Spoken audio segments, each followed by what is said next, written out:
said I would talk about operations in my next video, but little did I know how long it would take to sort that out. Not only did I have to wait for some more insulated boxcars to show up, but I had to put a computer into the train room in preparation for integrating JMRI into the railroad, as well as one or two other things. I also had a vacation coming, so I figured I'd get all of that out of the way first. On the computer side, JMRI does not really require a lot of horsepower where operations are concerned, and I've heard a lot of modelers using their older PCs for this task as an alternative to scrapping them entirely.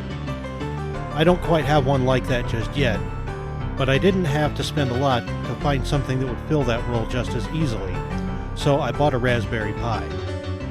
These little computers are used for all kinds of projects and cost less than $40 while delivering some really good hardware for a Linux-based JMRI system.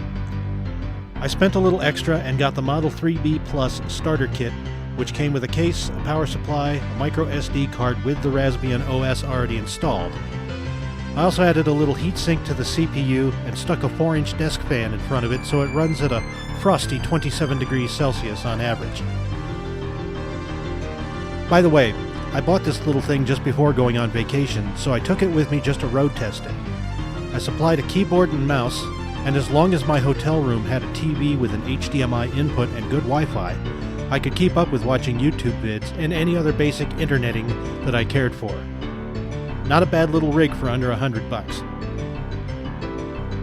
Back in the railroad room, I mounted it above the staging yard and used the system spreadsheet program to make an outbound car schedule to assist me in tracking which trains were due out that day, and by extension, what needed to be switched in and out at 2 creeks so that the trains leaving staging would have empty yard tracks waiting for them and outbound loads ready to go without any undue delay. The schedule is made up of the number and frequency of each car type at the various customer car spots around the layout. Now, the fun part here is that the various cycles are all a little different in terms of how many times a week they're switched, so it takes months of running trains before the same sequence of cars is repeated and the cycle begins all over again. This is why there are 3 different columns of dates for each of the 2 currently scheduled trains. Each column represents a new cycle of operation which began on January 1st, 2019.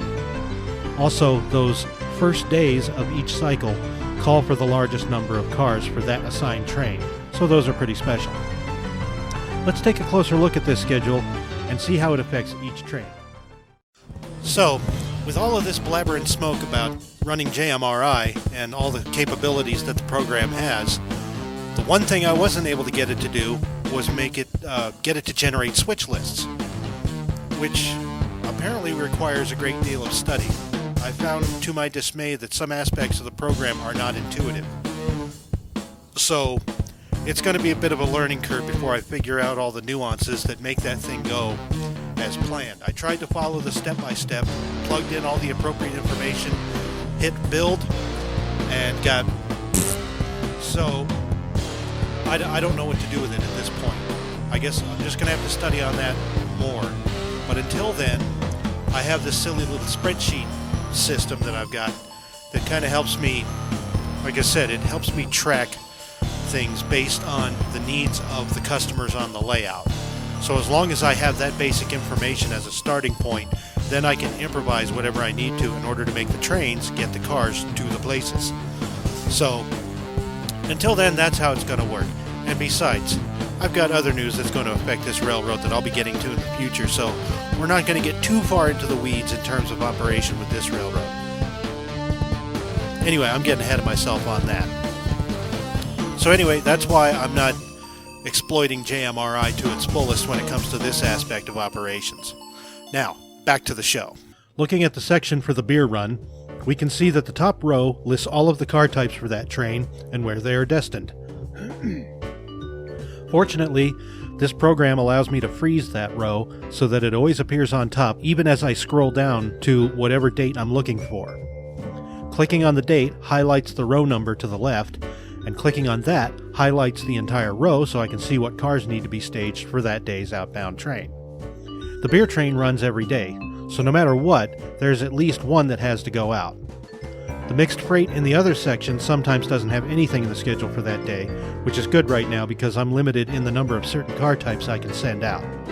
On the other hand, it helps highlight which cars I need to add to my shopping list in order to keep up with the rotation.